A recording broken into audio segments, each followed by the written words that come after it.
The individual has always had to struggle to keep from being overwhelmed by the tribe. If you try it, you will be lonely often and sometimes frightened. But no price is too high to pay for the privilege of owning yourself. Nietzsche. Picture this. You walk into a room you've walked into 100 times before. Same faces, same voices. But today, something's different. You've just been promoted. Or maybe your project finally took off. Maybe you just bought your first car, shared the good news, or posted a win online. Suddenly the air feels heavier. The smiles are thinner. The congratulations sound rehearsed, a little too polite, a little too quick to change the subject. Have you noticed it? The subtle shift when you succeed. The way people who once cheered for you start to look away, or worse, look through you. It's not just in your head. It's a pattern, and it happens to more people than you think. A recent study found that workplace envy is common enough to shape the entire culture of a company. It's not just colleagues, sometimes it's friends, sometimes it's family. You remember when everyone rooted for you, when you were hustling, grinding, almost there. People love the underdog. But the moment you cross that invisible line, something changes. Why is that? Why do people turn against you when you succeed? Let's get real. Most people want to see you do well, just not better than them. It's not always malice. Sometimes it's confusion. Sometimes it's pain. When you succeed, you hold up a mirror. You remind people of their own dreams, the ones they set aside, the ones they tell themselves are out of reach. There's a term for this: social comparison. Psychologists say we measure ourselves against others to know where we stand. It's normal, even automatic. But when someone close to you, someone who looks like you, grew up like you, started at the same place, suddenly pulls ahead, it stings. It's not just envy, it's dissonance, cognitive dissonance, psychologists call it. That uncomfortable feeling when reality doesn't match the story we tell ourselves. I'm smart, I work hard, I deserve good things. But then, why did you get there first? People need to resolve that tension. Some will use your success as motivation, but many will look for a way to explain it away. She just got lucky. He's changed. They must have had help. It's easier to believe that than to face the discomfort. Sometimes the response is subtle. You notice friends stop inviting you out. Colleagues leave you off group chats. Family members make jokes that don't feel like jokes. Other times, it's sharper. People undermine your work, spread rumors, or try to pull you back down. Research shows that in competitive environments, envy can lead to ostracism, emotional exhaustion, even depression for the person being envied. But it's not all bad. Some people use envy as fuel. They reach out, ask for advice, and push themselves to grow. But let's be honest. That's the exception, not the rule. The reality is, success changes your relationships. Not just because you've changed, but because you've changed the story everyone tells about themselves. Have you ever felt guilty for sharing good news? Have you caught yourself downplaying your achievements just to keep the peace? You're not alone. Surveys show that as people rise, their old networks often shrink. It's not just about jealousy. It's about identity, belonging, and the fear of being left behind. Nietzsche saw it clearly. The surest way to corrupt a youth is to instruct him to hold in higher esteem those who think alike than those who think differently. When you succeed, you become different, and difference for many feels like a threat. But here's the truth. Their reaction isn't really about you. It's about the gap between who they are and who they want to be. Psychologists call it the level of aspiration. We set our sights based on those around us. When someone leaps ahead, it forces a reckoning. Some will rise to meet you. Others will try to pull you back. So, what do you do? How do you keep your center when the world shifts around you? First, recognize the pattern. See it for what it is. It's not personal, it's psychological, it's human. Second, notice your own response. Are you shrinking to fit? Are you apologizing for your progress? Third, remember, you're not responsible for other people's comfort. You're responsible for your own growth. Let's dig deeper. Why does success feel so lonely? Why do we crave approval from those who can't give it? Stay with me. We're just getting started. Let's talk about envy, not as a flaw, but as a force wired deep in the human mind. Evolutionary psychologists say envy evolved for a reason. It helped our ancestors compete for resources, status, and survival.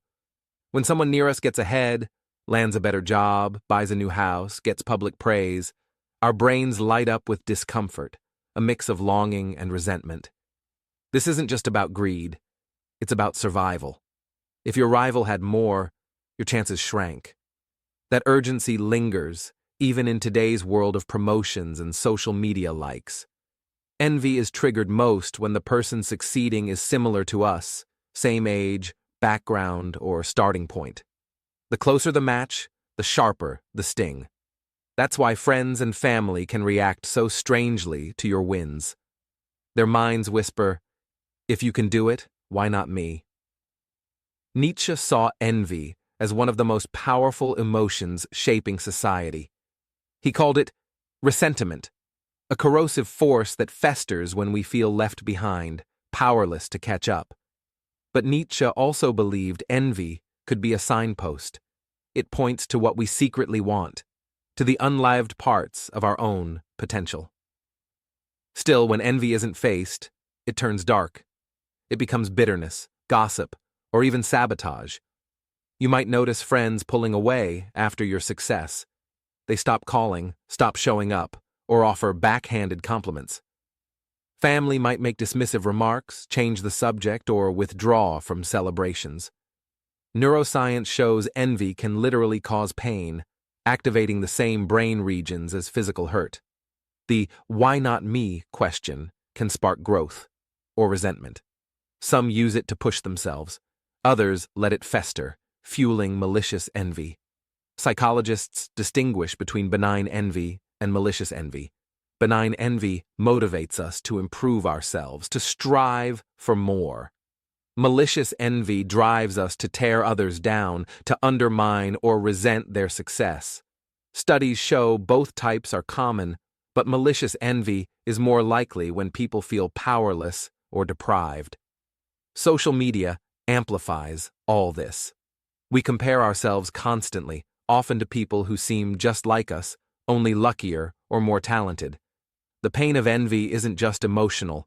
It can erode self-worth, trigger anxiety, and damage relationships. Nietzsche warned that if we don't examine our envy, it becomes poisonous, what he called sulfurous odors that leak out as sarcasm, coldness, or even cruelty. But if we face it honestly, envy can teach us about our deepest desires and drive us to grow. So when friends distance themselves or family turns cold, remember, it's not just about you. It's about the ancient, universal struggle inside every human heart. It's about the pain of seeing possibility and the fear of being left behind. Have you ever felt a knot in your stomach after sharing good news, only to sense the room grow cold? That's the trap, internalizing the reactions of others until their discomfort becomes your own guilt. You start to question yourself. Was I bragging? Did I make them feel small? Maybe I should have kept quiet. This is how self-doubt creeps in, not from your achievements, but from the silent judgment that follows them. Studies show that self-doubt is a common response to external pressure and unmet expectations, especially when we compare ourselves to others or feel we don't belong. You might find yourself shrinking, downplaying your wins, or hiding your success altogether. Research confirms this is widespread. People often hide their achievements from friends, family, and colleagues, hoping to avoid envy or awkwardness. But hiding your success doesn't protect you. It costs you. Studies reveal that concealing your achievements actually harms your relationships, making others feel insulted or less close to you, whether or not the truth comes out. The more you hide, the more isolated you become. This is the drama of self-betrayal. You start to abandon your own needs, values, and truths just to keep others comfortable. Over time, you lose touch with your authentic self, feeling fragmented and unsure who you really are. Jung called this the shadow, the parts of ourselves we repress or deny because we fear they're unacceptable. When others react negatively to your success, you might internalize their envy as your own shame, projecting their discomfort onto yourself and hiding your light to avoid standing out. The cost is real: isolation, loss of authenticity, and a growing sense that you don't belong anywhere. Not with your old circle and not fully with yourself. A survey found that over 90% of people believe authenticity is vital at work, yet many struggle to be truly themselves, especially when they feel like outsiders. This isn't just about work, it's about life. When you constantly shrink to fit spaces you've outgrown, you trade your growth for acceptance that never really comes. Reality check. You're not alone. Most of us have, at some point, hidden our wins or felt guilty for outgrowing old roles. But the more you betray yourself to fit in, the more you lose your sense of self. The journey back starts with recognizing this trap for what it is: a pattern, not a personal failing. You deserve to thrive, not just survive. And you're not the only one facing this struggle. The psychology and the stories all say the same thing. Authenticity is hard, but hiding hurts more. You reach a point, sometimes quietly, sometimes with a crash, where you realize you can't please everyone. No matter how hard you try, no matter how much you twist yourself into shapes for others, it's never enough. Maybe it's a friend who drifts away after your promotion, or a family member who shrugs off your big news. You wonder if you did something wrong, if you should have played smaller. But the truth is, the need to please everyone is a trap. A lesson many of us learn young, but spend years unlearning. This moment of clarity is uncomfortable. It pushes you out of your comfort zone, into a space where you have to choose: keep shrinking for others or start expanding for yourself. Psychologists call this the boundary line, the invisible place where your needs end and someone else's begin. When you set a boundary, you're not shutting people out. You're letting yourself in. You're saying, I matter too. It's not selfish. It's survival. Research shows that people with healthy boundaries have higher self-esteem, more confidence, and deeper, more authentic relationships. When you stop living for other people's approval, you start living for your own peace. Nietzsche saw this struggle as the great tension of human life, the pull between the herd, the crowd that values sameness and safety, and the free spirit who dares to stand apart. Most of us are taught to blend in, to keep the peace, to stay small. But every culture, every era, needs those who break away, who show what's possible beyond the herd. You might lose people along the way. That's real. There are stories everywhere, of friends who stopped calling, of relationships that faded after one person started to grow. Sometimes it's because you set a boundary. Sometimes it's just that your values changed and theirs didn't. It hurts.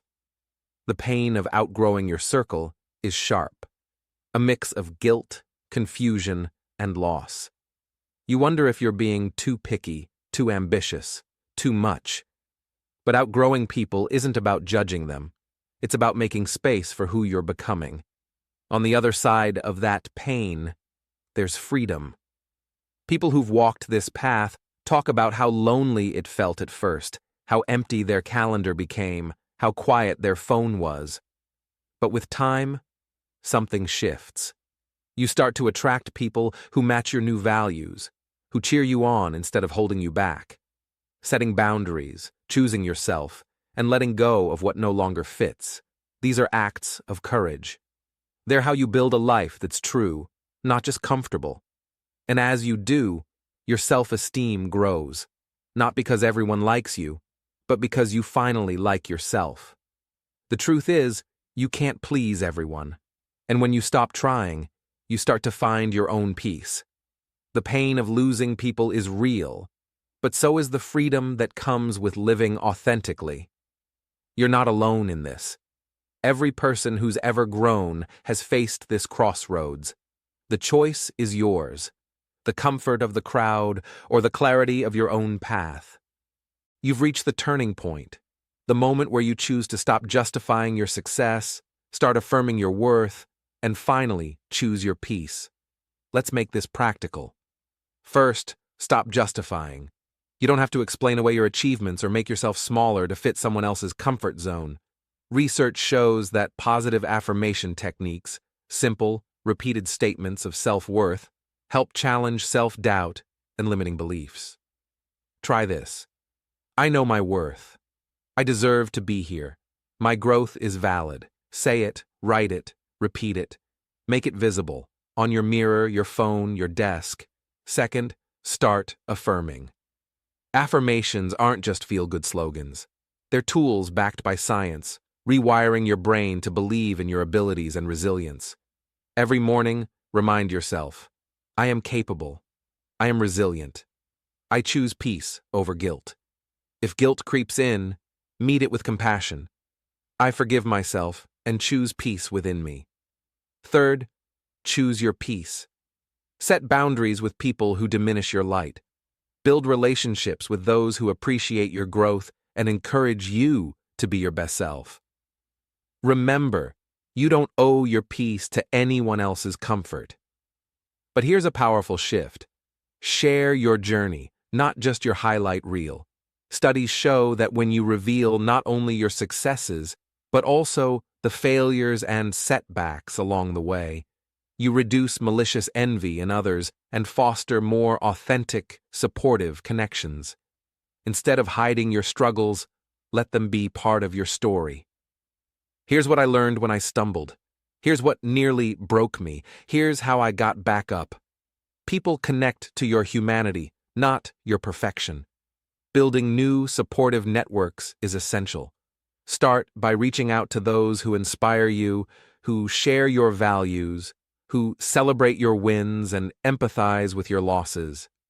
Join communities, volunteer, attend events, or simply reconnect with old friends who have grown in their own ways. Networking isn't just about business. It's about finding your tribe, the people who see your whole self and want you to thrive. And now, the deeper work, integrating your shadow.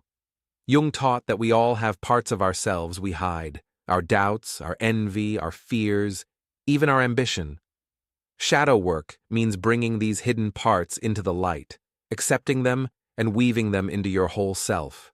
When you own your flaws and your strengths, you become less fragmented, more authentic, and infinitely stronger. Stop justifying your success. Affirm your worth daily, out loud, and in writing. Share your failures as well as your wins. Let others see the whole journey, not just the destination. Build new networks. Seek out and nurture relationships with those who support your growth and value your authenticity. This is how you move from isolation to integration, from self-doubt to self-acceptance. This is how you claim your peace and inspire it in others. You've come a long way, from confusion and self-doubt, through the sting of envy and the loneliness of outgrowing your old circle, to a place of clarity and self-affirmation. At first, you wondered why your success seemed to cost you connection. You faced the coldness, the subtle distance, the unspoken questions. Why you? Why not me? You learned that envy isn't just a flaw in others. It's a mirror, a signal of what's possible, and sometimes a source of pain for everyone involved. You saw how easy it is to internalize others' discomfort, to shrink, to hide, to betray your own progress for the sake of belonging. But you also discovered that you're not alone. So many people have walked this path, feeling isolated, doubting their worth, wondering if it's safer to stay small. But then came the shift. You realized you can't please everyone. You learned to set boundaries, to choose yourself, to let go of the old crowd and make space for new, supportive connections. You found that self-affirmation isn't arrogance. It's survival. It's the foundation of real peace. You learned that sharing your whole journey, the wins and the failures, builds bridges instead of walls.